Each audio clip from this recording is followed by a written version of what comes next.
আর চুপ থাকবে না হিজবুল্লাহ। লেবাননে ইরানের মিত্র সংগঠন হিজবুল্লাহ জানিয়েছে, ইসরায়েলের সাম্প্রতিক হামলার জবাব না দিয়ে চুপ থাকা সম্ভব নয়।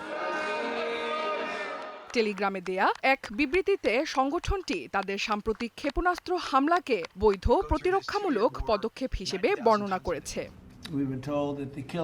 হিজবুল্লাহর দাবি, ২০২৪ সালে স্বাক্ষরিত যুদ্ধবিরতি চুক্তি লঙ্ঘন করে গত ১৫ মাস ধরে লেবাননের বিরুদ্ধে আগ্রাসন চালিয়ে যাচ্ছে ইসরায়েল।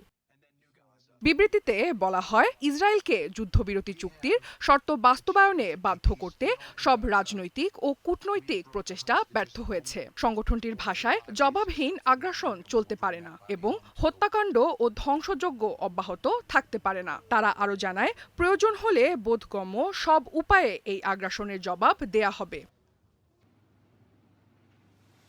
এদিকে লেবাননের প্রধানমন্ত্রী নওয়াফ সালাম ঘোষণা দেন, হিজবুল্লাহর সামরিক কার্যক্রম নিষিদ্ধ করা হয়েছে। সংগঠনটির ভূমিকা এখন থেকে কেবল রাজনৈতিক পরিসরে সীমাবদ্ধ থাকবে বলে জানান তিনি।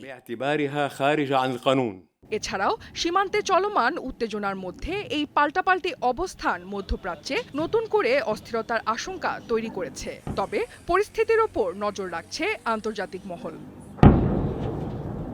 সময় সংবাদ, নিউজ ডেস্ক।